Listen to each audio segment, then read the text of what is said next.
The government acknowledges the severe drought that has gripped our nation, particularly in the arid and semi-arid ASAL counties, following the near total failure of the October-December 2025 short rains season, one of the driest periods recorded since 1981. It is important to report to the nation that even as I speak right now, the CS Ruko and the PS Ismail Madey, they are actually on their way to Turkana to distribute food, animal feeds, and also they are working with the National Drought Management Authority on the issue of water. While on one hand here we have rain, but still there is a problem because of the fact that the October-December 2025 rains, short rains, were some of the driest periods recorded since 1981.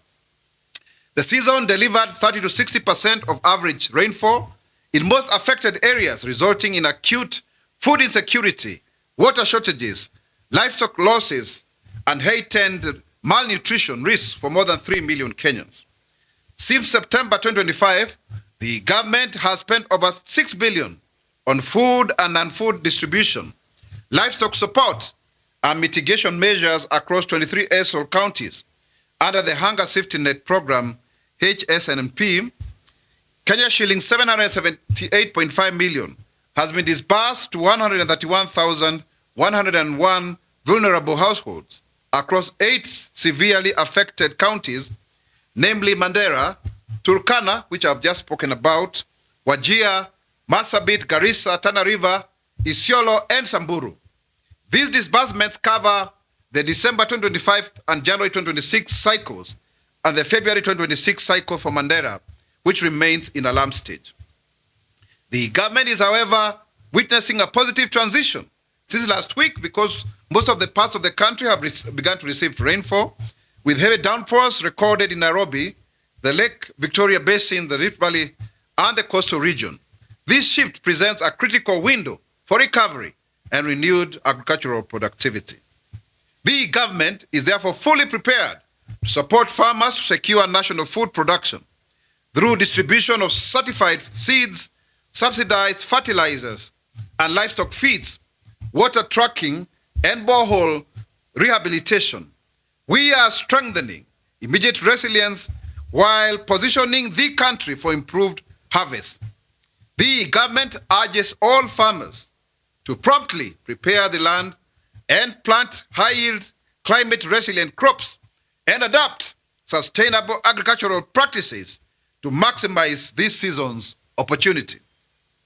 Looking ahead, the government remains steadfast in advancing long-term climate resilience and food security under the National Irrigation Sector Investment Plan, NISIP, and the bottom-up economic transformation agenda. We are expanding irrigated acreage to over 1.5 million acres by 2030 through mega dams, water harvesting infrastructure, and strategic public-private partnerships, flagship projects including the Galana-Kulalu irrigation scheme and development of at least 6 mega dams will unlock up to 2 million acres in and regions, transforming them into productive food baskets and reducing reliance on rain-fed agriculture. Let me now turn attention to the issue of security. The government, once again, this is something that is already in the public domain, commends the vigilance and professionalism of our security agencies, particularly the Counter-Terrorism Policing Unit. These are real heroes. The National Intelligence Service and partner agencies who successfully foiled a planned terror attack in Nairobi during the holy month of Ramadan. This is really, really, really commendable. And through intelligence-led operations, sustained surveillance, and decisive action on February 18 and thereafter, officers disrupted a network linked to the Al-Shabaab terrorist group, arrested suspects, and recovered weapons including AK-47 rifles, ammunition, grenades, explosives, and logistical supplies. And of course, these were intended to inflict mass casualties. So anybody out there who is saying that the government is not on top of the game in terms of ensuring that we are well secure. This is evident. Even in the issue of banditry and castle rustling, I think you hear less and less of that. So these interventions underscore the commitment and the bravery and effectiveness of our security forces in safeguarding lives, property, and national peace. The government remains resolute in supporting frontline officers as they continue to protect the nation from evolving threats. The government therefore urges the public to remain alert, report suspicious activities, and cooperate fully with all of the security agencies to ensure that such occurrences do not materialize. Let me now turn to war on drugs using the whole of government approach. Following His Excellency President William Ruto's declaration on New Year's Day on the uncompromising war on drugs and substance abuse, the appointment of a special multi-agency task force, the government has recorded measurable progress in dismantling narcotic networks and strengthening national response systems. As the President said, all of us here in one way or another, we are affected by people in our families who have become addicts to drug and substance abuse. And so it's a national issue, it's a national crisis that we need to deal with. Coordinated enforcement operations have led to interception and destruction of illicit drugs valued at Kenya shillings 8.2 billion, disrupting international trafficking corridors and reinforcing national security. The anti-narcotic units has been expanded to 700 specialized officers, while enhanced forensic and field capabilities, including advanced drug testing kits secured through international collaboration, have strengthened evidentiary standards and operational precision.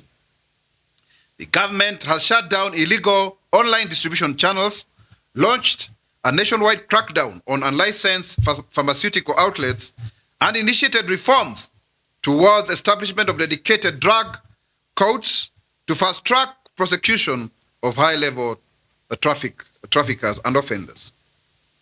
Substance use disorder treatment is now covered under the National Health Financing Framework, and state-funded rehabilitation centers are under development across 47 counties. This is very important because rehabilitation is a bit expensive currently. You spend a lot of money, between 100 to 200,000, and many Kenyans are not able even to afford. And also complementary TVET scholarship programs are supporting individuals in recovery to regain dignity through skills development and economic empowerment. His Excellency President William Samoei Ruto, through his government, is establishing 30 football academies and developing 22 modern stadia across the country. The initiatives aim to nurture young talent and position Kenya as a regional powerhouse in football and sports development. And we encourage our youth to use these facilities in some useful, gainful activities instead of engaging in drug and alcohol abuse. The outcomes affirm the effectiveness of the President's directive and demonstrates a whole-of-government approach that is firm on crime, compassionate on recovery, and resolute in protecting the future of our nation. In fact, yesterday, we spent time with the President, and there was a young man called Joroge who really is a champion in golf and at current golf club. At 22-year-old, actually.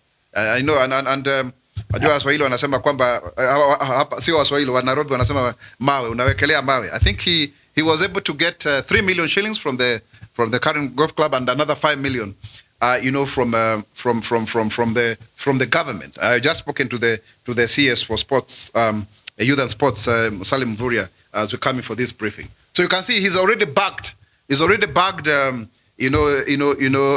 A whole 8 million shillings. But also, when you look at the whole tournament yesterday, actually, the one who won now, apart from Joroge, the Kenyan tournament, they were able to go home with 60 million Kenyan shillings. Oh. So our young people, away from drugs, away from substance abuse, there is an opportunity here, and that's what government is doing by ensuring that we build the stadia, the sports academies, so that then we are able to move our people forward in that regard. So it's extremely important that we look forward, because we do not want to come and bury you using 1 million shillings or 2. Yet we can actually have you contribute meaningfully into society. Every one of us here, every one of us has a purpose upon which they were created for. And that is what we need to harness together using the whole of society approach, not just government, the whole of government, but also the whole of society approach to ensure that we address this issue of drug and substance abuse. This is affecting certain regions more than the others. It is actually true, like the central Kenya region, the Mount Kenya region, is a crisis, really, drug and substance abuse, but it is across the country, and we need to address it in the coastal region everywhere, because we have the youth dividend, but it cannot be attained if we are also going to, to see to it that our youth are destroyed, by people who are just profiteering. You can even see they were even having online distribution channels. It's now becoming digitized. People are moving online, and that really is a very great risk for our own development. Now, let me turn to economic diplomacy.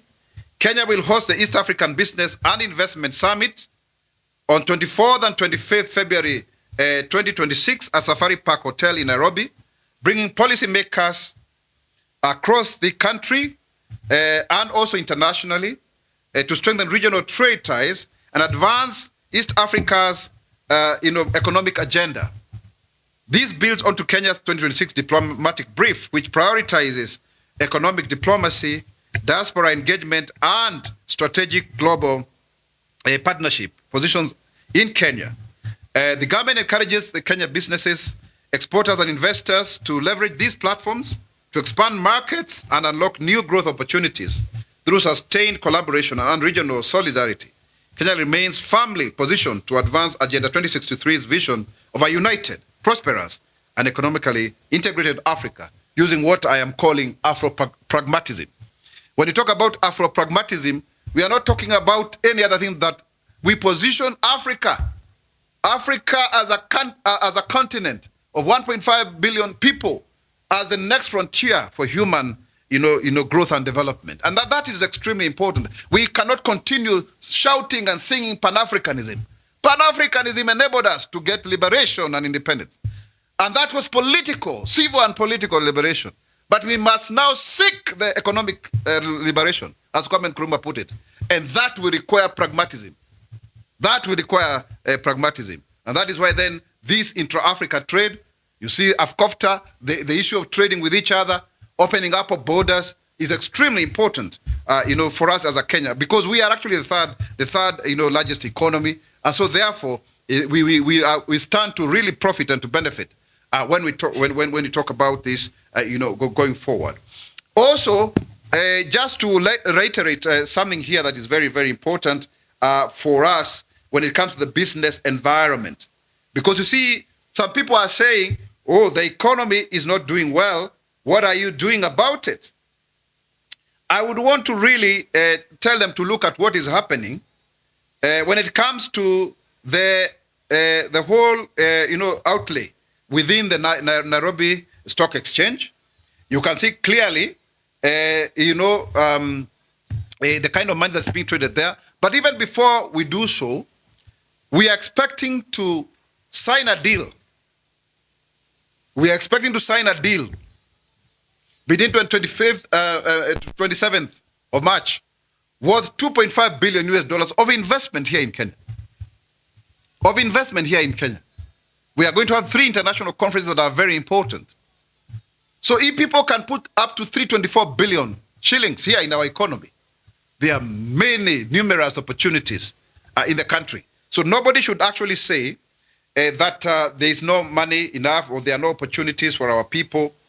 We actually are doing extremely well in terms of the outlook, and already we are targeting Germany and Kazakhstan for our tea exports, so that we compensate for the losses that we have seen in other jurisdictions, in markets like Iran and Sudan. So that is something that we are doing and we are looking forward to. And also the fact that if you look at our recent figures, we have been able, for example, to ensure that people are now able to borrow because of a good macroeconomic opportunity. I can see some people saying, that the reduction of the interest rates by CBK has not translated to lower interest rates. Are you living in Kenya, my friend? Are you living in Kenya when interest rates were over 20%, 22%? Now they have moved from 19 to 13, 14%. And the borrowing has actually, if you look at the borrowing currently, banks have lent 228 billion new loans to businesses and households. In 2025, yeah, 228.2 billion to be precise, recovering from 53.6 billion contraction in December 2024. And you see, these are some of the headlines we are seeing in the newspapers there. Decreased interest rates spurred credit demand because people now, with the Central Bank of Kenya lowering the benchmark rates to 8.7%, resulting in lending rates, falling from 16.64% to 14.82% on average. But if you went and negotiated with your bank, you can even get at even 13%. By January 2026, lending to the private sector grew by a whopping 6.4% from a -2, actually. So you can see this growth. And the gross non-performing loans ratio improved by 15.5%. Let me explain this. This means people who are not previously paying loans, they are now starting to pay again because they are restructuring their inflows. And the key sectors benefiting included real estate, manufacturing, trade, and personal loans, aided by better economic, conditions. So really, this is something that, we need to look at, because on one hand, the naysayers are saying borrowers are yet to benefit. But our data, clearly corroborated data, is showing us that we have 228.2 billion shillings more from 53.6 billion.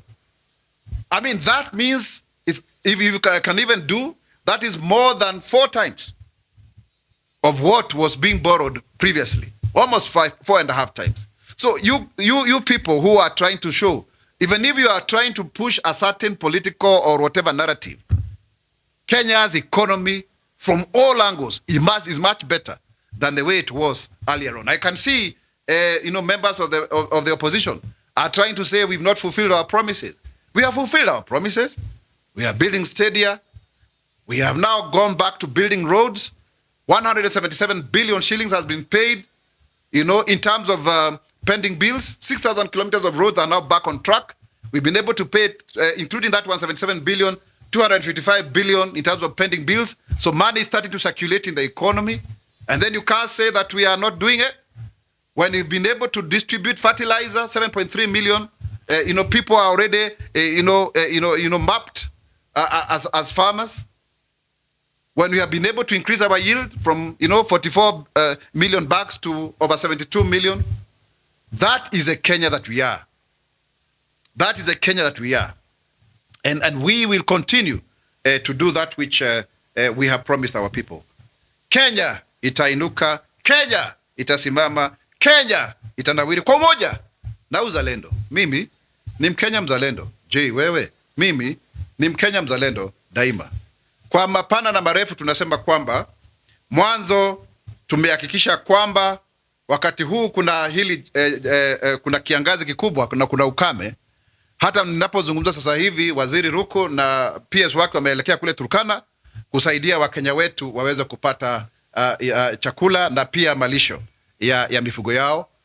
Kufikia sasa tumetumia zaidi ya shilingi bilioni 6 kama nchi kuhakikisha kwamba tunawasaidia Wakenya wenzetu, na tunaona sasa hivi angalau tumekuwa na nafuu kidogo kwa sababu kuna mvua. Tumepata afueni kidogo kwa sababu sasa mvua imeanza kuja, kwa sababu chakula itakuwa sasa kinaweza kupatikana.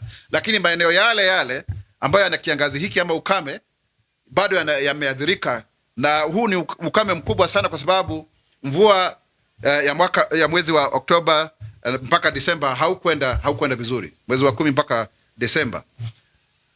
Na tunaona ukame huu umekithiri sana tangia mwaka 1981. Kwa hiyo ni jambo ambalo tunaliangalia, na serikali iko katika mstari wa mbele kuhakikisha kwamba tunatumia pesa zetu, rasilimali zetu kuwasaidia wenzetu, na pia tuna warai wafadhili wetu na wahisani wetu na wale ambao tunashirikiana katika mpango ya kimaendeleo waweze pia kuingia ili kuweza kusaidia Wakenya wenzetu ili waweze kuwa wanaishi vyema. Jambo la pili ambalo ningependa kulizungumzia pia kwa Kiswahili kwa ufupi ni kwamba uchumi wetu umeweza kuimarika kwa kiasi kikubwa. Kwa sababu gani? Mwanzo tumeweza kulipa Eurobond pesa nyingi sana, dola bilioni 2.25, na hii imetusaidia sana kuhakikisha kwamba tumeondoa huu mzigo mkubwa ambao umekuweko wa kuwa tunalipa madeni ambayo ni makubwa sana, shilingi bilioni 290, na hili litatusaidia. Mwanzo tutapata dola milioni 500 kutujisaidia kujikimu, lakini pia tunapunguza madeni ambayo tulikuwa tulipe ile Eurobond ya mwaka 2028 na 2032. Yani tunalipa madeni kwa njia ya haraka sana ndiposa tuweze kusonga mbele.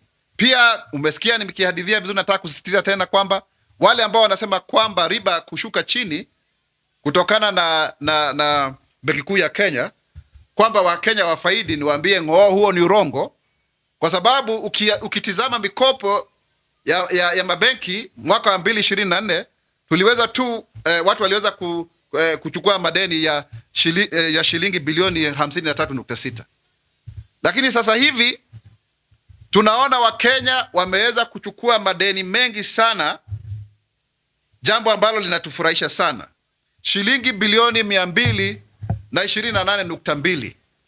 Kwa hivyo karibu mara 5 ambayo yani imekwenda sana, na tulikuwa tunakuta kwamba tumefika chini ya asilimia hata sufuri, kwamba tunakwenda huku chini. Sasa tumeongeza mpaka asilimia 6.4 ukopaji huu, na wale ambao hawakuwa wanalipa madeni walikuwa tayari wanaonekana kama wataweza kulipa, asilimia 15.5 wameanza tena kuanza kulipa, ambao hawakuwa, ile tunasema kwa kimombo non performing loans.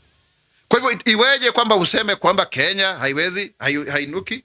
Sasa hivi pia tuna kongamano kubwa sana ambalo linakuja mwezi wa huu wa 3, na tutaweza kuwa na zaidi ya bilioni 324 ambazo tutatia sahihi kwa sababu ya miradi mbalimbali humu nchini, kwa sababu hii ni nchi ambayo inawekezwa, ni nchi ambayo na uchumi mkubwa wa 3 katika kusini mwa jangwa la Sahara. Kenya ni nchi ambayo itasonga mbele. Tumehakikisha kwamba tumeshika doria katika usalama. Tunapongeza sana askari wetu, majasusi wetu, makachoro wetu, kwa sababu waliondoa lile tisho la Al-Shabaab ambalo lilikuwa linaweza kutuangamiza hapa nchini, hususan katika mwezi huu mtukufu wa Ramadan. Na tunawaambia ndugu zetu Waislamu, Ramadan Karim, kwamba serikali iko chonjo, imesimama kidete kuhakikisha kwamba kila Mkenya ameweza kulindwa kwa njia ambayo inafaa. Kwa hiyo haya maswala ni maswala ibuka, ni maswala ambayo ni tekelezi, ni maswala moga na Gov't. Tutakuwa na PS wetu Susan Auma Mangeni. Nimezungumza na waziri wa vijana hivi asubuhi. Mambo yapo na tunajaribu kufanya. Wale ambao ni wapinzani wetu ambao wanasema kwamba serikali haijatekeleza yale ambayo tumeweza kuahidi, tunawaambia huo ni urongo. Sisi wenyewe tumefanya mambo mengi sana. Tumehakikisha kwamba nafaka imeweza kuongezeka, bei imekwenda chini, mfumuko wa bei pia umepunguka. Tumehakikisha ajira ya vijana wetu, zaidi ya vijana 1541 wamekwenda kufanya kazi nchi za kigeni, na hata sasa hivi kuna madereva wanahitajika kule Qatar.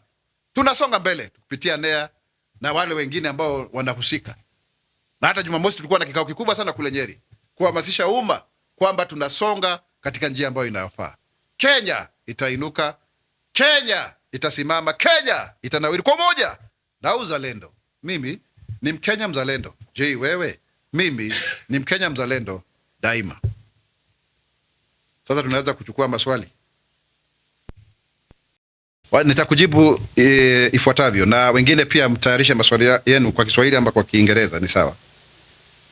Mwanzo nafikiri nimeweza kutoa takwimu wakati nilipokuwa nikizungumza kwamba gharama ya maisha imerudi chini.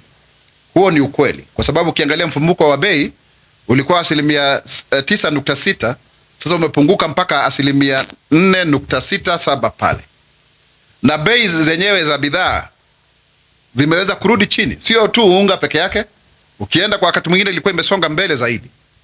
na hiyo pia ilikuwa inatokana na dhamani ya sarafu yetu kuwa ilikuwa imekwenda juu kwa shilingi 160.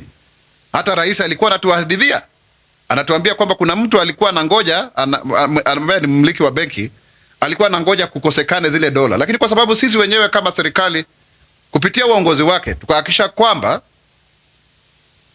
tumeweza yani mafuta haya ambayo tunaagizia kule nje, tukakuja na ile mambo ya G2G, ilitusaidia sana, tukawa na dola za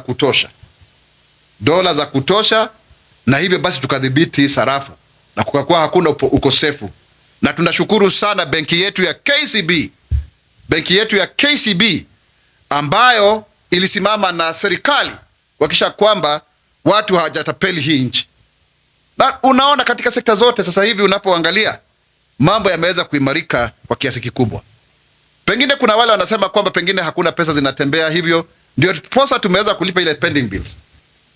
Shilingi bilioni 177 katika sekta ya barabara, lakini kwa ujumla ni shilingi bilioni 255. Kwa hiyo sasa hivi kama kuna mtu ambaye alikuwa amechukua zabuni pale akilipwa, basi anakwenda kwenye duka ananunua vitu, alafu yule mwenye duka anapata fedha, kwake kuna duka kitunguu leo jioni. Unaona? Mambo yamebadilika. Na utaona tu hivyo wakati tunaanza kuona hivyo tumerudisha kutengeneza zile barabara 6000, pia vijana wa mjengo, vijana wanapata zile pesa. Kwa hiyo hilo ni jambo ambalo limeendelea, na hususan pia ukiangalia kwamba mambo ya kisiasa sisi wenyewe kama Wakenya, na kabla sijafika hapo nafikiri niseme tena, ukiangalia kwa mfano hakuna watu wanaweza kuja kuwekeza zaidi ya bilioni 300 hapa kama uchumi wetu haufanyi vizuri. Hatuwezi tukapata kwamba tunaweza kulipa Eurobond zaidi ya mabilioni ya mapesa, bilioni 290, kama sisi wenyewe hatuwezi kuonyeshana kwamba uchumi wetu umeweza kuimarika. Kenya ilikuwa mojawapo ya nchi 5 ambazo zilikuwa hazitaweza kulipa madeni yake, na kati ya hizo nchi 5 ni Kenya tu ambayo iliweza kujikimu. Kwa hivyo mtu asiweze kusema kwamba uchumi wetu unazorota. Uchumi umeimarika. Wale ambao waliharibu uchumi ndio wao wanakuja sasa kupiga kelele, ambao wako katika upinzani, kwa sababu wanaona tunafaulu. Unaona? Wanaona tunafaulu. Sasa wanaanza kuleta kukinzana na mawazo na simtofahamu. Mambo ya kisiasa ambayo umeuliza hapo ndugu yangu Madhenge Ngatia. Sisi ukiangalia hata leo asubuhi nilikuwa naangalia na wenzangu wako hapa, kila asubuhi tunaangalia nini ambacho kinazungumziwa. Ukiangalia katika kitengo cha kisiasa, when you look at the political section of my reporting every day, because I get a brief, wale ambao wamezungumza siasa ni hawa watu wa upinzani. Sijui Sifuna amesema nini, sijui Kalonzo amesema nini. Hawa ni viongozi wa upinzani. Sisi tuko katika miradi ya kimaendeleo, na ndiposa unaona jana tulikuwa na mheshimiwa rais katika kule JCM Ruiru, kule ambako natoka. Unajua mimi ni mdhongo wa Ruiru hapo na huko tulizungumza kuhusu kilomita 60 za expressway ya Thika Road, kwa sababu kuna jam. Mimi naondokea upande ule, nimetumia karibu masaa 2 kufika hapa. Nimetumia masaa 2, nimetoka naishi mahali panaitwa Membli hapo. Masaa 2. Thika Road imejaa kwa sababu leo kumenyesha, kila mtu ametoka na gari lake. Na pia wafanyikazi wa serikali wengine wamelipwa. Kwa hivyo mtu akona pesa ya mafuta. Jam inakuwa kila wakati. Lazima tuwe sasa hiyo. Na ukiangalia pia barabara ya Kiambu Road inakuwa inafanywa dually. Hata ile ya Kamakis na bypass na mpaka Ruaka. Hiyo ni kumaanisha nini? Sisi tuko katika masuala ya kimaendeleo. Mheshimiwa Deputy President Kithure Kindiki alikuwa na mambo ya masoko kule Nyeri, kule Ishara, kwingineko huko. Kwa hiyo mambo ya maendeleo yapo na tutasonga, kwa sababu sisi hatuwezi kaingia katika mchakato wa kisiasa, na sisi ndio tuko kwenye serikali. Lazima tumalize awamu yetu na tuonyeshe kile ambacho tuliwaahidia wa Kenya. Lakini wakati wa siasa ukifika, tutaingia katika ulingo wa kisiasa, ndugu yangu. Jambo la 3, nafikiri nimekujibu kwa hilo. Jambo la 3, kwamba vijana tu wanalalamika kuhusu ukosefu wa ajira. Tayari vijana, mpango wa Nyota ndio huo. Ukiangalia Hustle Fund tumesaidia Wakenya kupata pesa zaidi ya shilingi bilioni 80. Wale ambao wameenda kufanya kazi ughaibuni zaidi ya shilingi bilioni 660, dola bilioni 5 wanatupatia. 85% zinakwenda katika vijijini. Na zile pesa ambazo wanatuma ni vizuri nikuelezee, ni 5% ya kipato chao. Kwa hivyo uchumi wa wale ambao wa Kenya ambao kule nje ya nchi ni mkubwa sana. Nilikuwa nakisia ni zaidi ya trilioni 13. Kwa hiyo Wakenya wanafaidi. Juzi nilikuwa na wengine kule Botswana. Tulikuwa tunazungumzia vile ambavyo wamekuwa kule, akina Atonga wanafanya kazi nzuri sana. Wengine hata wameanzisha hata mahoteli kule. Kwa hivyo Wakenya wanafaidika. Na pia hapa nchini wale ambao tumeweza kusaidia kupata kazi kupitia affordable housing, ile internship program, taaluma 41, vijana 6,000 wako pale. Sijui unanielewa vizuri Walimu 1,100 tumeweza kuajiri. Kwa hivyo ajira ipo katika sekta ya ujenzi. Katika sasa barabara vile tumerudi kujenga barabara 6,000, vijana watafaidika. Ukiangalia kama ni Nairobi river hii mambo ya mto, climate works ambayo inaendelea, vijana wengi sana. Kwa hivyo serikali inajitolea, kwa sababu shida ya ajira sio sisi ambao tulitengeneza, ilikuweko pale kitambo, lakini tunajaribu kuhakikisha kwamba tumesuluhisha. Kwa hivyo viongozi wa upinzani lazima wapige kelele na porojo, na kazi yao ni kutoka upande mmoja kule kwingine. Wao wenyewe wana migawanyiko mingi sana, hawana masikizano, hata wameanza kulumbana, wanapigana wenyewe kwa wenyewe. Na sisi wenyewe wanapofanya mambo kama sisi tunasonga mbele kusaidia Wakenya, kwa sababu hakuna kiongozi ambaye ana tajriba ya uongozi na maono kuliko Mheshimiwa William Samoei Arap Ruto. Mimi nataka kusema hivyo, na nasema hivyo sio kama msemaji wa serikali, nasema hivyo kama Mkenya mwenzenu, kwamba nimemsikiza na kweli ana maono makubwa. Sisi wenyewe lazima tuhakikishe kwamba tusikose nafasi ya uongozi wake ili Kenya iweze kusonga mbele, na tuwe na maridhiano, na tuweze kuungana pamoja kwa mambo yote ambayo Mungu ametusaidia. Nafikiri nimeweza kujibu Madhenge. Haya, maswali mengine? Na akasema kwamba viongozi wafanye kazi pamoja kuleta suluhu la kudumu. Kwa hivyo viongozi, hiyo ni kauli ambayo alifanya jana.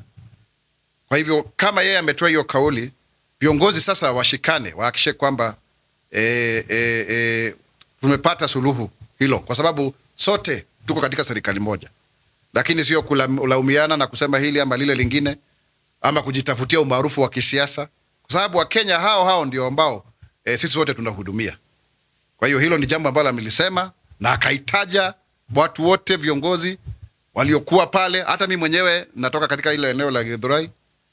Serikali wakati rais anaamuru, viongozi watii na wafanye, kwa sababu wananchi wanangoja suluhu kwa wale viongozi ambao waliwachagua, hususan wale ambao walichagua. Kwa hivyo hilo ni jambo ambalo linafaa kutimizwa na viongozi. Jambo la pili kuhusu ghetto, unauliza kuhusu hii historia ya soko. Sasa wewe, na kuna vile unajua unacheki hiyo contract, hiyo mkataba iko katikati ya gava ya national na ya county. Unaona? Sasa unajua ni ndio ngapi ambazo ziko involved pale? 80 billion. Sio ni ndio mob sana. Mambo ya takataka, mambo ya masoko na kadhalika. Sasa tungoje hiyo mpango isonge, kwa sababu unacheki wakati Prezo alisign hiyo, the next time alienda wapi? Alienda huko mambo ya Nairobi Rivers. So mpango tuko nao, kwa sababu kicheki kwa mfano actually zile miradi ambazo ziko Nairobi peke yake, Nairobi ndio iko na ile lion share, ndio iko na pesa nyingi sana kutoka national. Kwa hiyo kwa wakati wanafanya kazi kwa pamoja inasaidia, na hata wale ambao pengine wanafaa kutoka place wapelekwe mbali pengine, serikali ta make sure kwamba mambo yote imeenda sawa. Kwa hivyo sasa uweze ukasema kwamba mambo hayajatumika, kwa sababu naona kama hujaridhika. Tuanze kuona hiyo mpango itakuwa namna gani. Hawa wanauza miraa na kadhalika. Na pia hiyo story umeuliza mambo ya Isiolo na Meru. Serikali haibagui. Hauwezi ukasema serikali ya Bagowa sijui watu upande gani na magene. Tumeona viongozi kutoka pia Meru wakienda kule State House. Juzi umeona watu wa kutoka kanisa la Methodist walikuwa kule. Viongozi hata tulikuwa na mkutano na watu wote wa Mlima Kenya ambao wanafanya kazi katika serikali. Tulikuwa huko. Mimi ndiye mkuu wa secretariat hiyo. Kwa hiyo watu wasiseme kwamba kuna wengine wanaonekana, lakini kama kuna jambo ambalo linafaa kushughulikiwa, watu waketi chini wasuluhishe. Kuna haja ya watu kuimba bihugo na wengine kuadhirika, kwa sababu hayo ni mambo ambayo tunafaa kushughulika pamoja Karimi kama wa Kenya. I think there was a question of the border, Kenya-Somalia border, by you, Kagwongo, Mike. The president has made a pronouncement on this issue, and he's actually said that there is some injustice that is there around that issue because of two communities that are separate, and he's made a promise about what he needs to do. So let's wait upon him, because it is only him who can do so as the head of state. On that issue of rogue agencies, clearly, many of them have been deregistered. In fact, I was having a conversation with Mrs. Okoki, who is the Director General of National Employment Authority. So really, we are trying to take measures, because this sector before was not properly governed. But now we have a robust legislative process. There are clear administrative measures. We've also been able to make sure that Kenyans are getting passports within record time so they can go and work abroad. And also warning. For example, we issued a very serious warning that there are no jobs in Thailand. That whole area of Obama and all of that, that is human trafficking. We are forewarning Kenyans. We may not curtail a Kenyan from going somewhere, but we must also tell them what is happening. And even that whole issue, let the investigations continue. It will be premature to speak about it, on that matter. The Prime Cabinet Secretary, Musalia Mudavadi, has spoken about it. I've had conversations with him.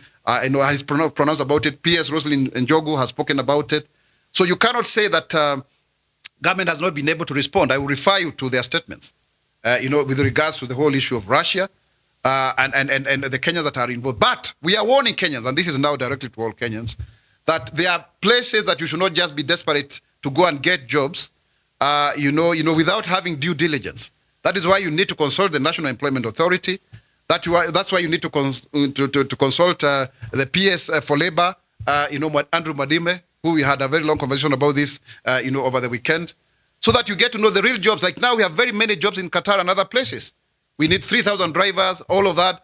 And you can get that information so that you get credible jobs, not the ones that then you come back here when you actually lost your life. We don't want that, because it's very expensive. Even the Kenyan government spends a lot of money, and we don't want to lose you as a fellow Kenyan. So be very diligent, but also be open, of course, to opportunities, because you can't say that you'll just stay here without getting that opportunity.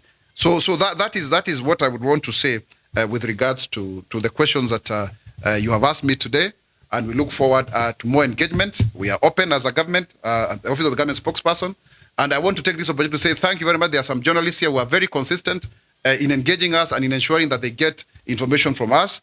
Tuendelee kufanya kazi pamoja, because without you, we will not be able to speak on behalf of government. You know what? We may not have the monopoly of communication, but we have the legitimacy of speaking for government. Kenya itainuka, Kenya itasimama, Kenya itanawiri kwa moja na uzalendo. Mimi ni Mkenya mzalendo. Je, wewe? Mimi ni Mkenya mzalendo daima. Asanteni.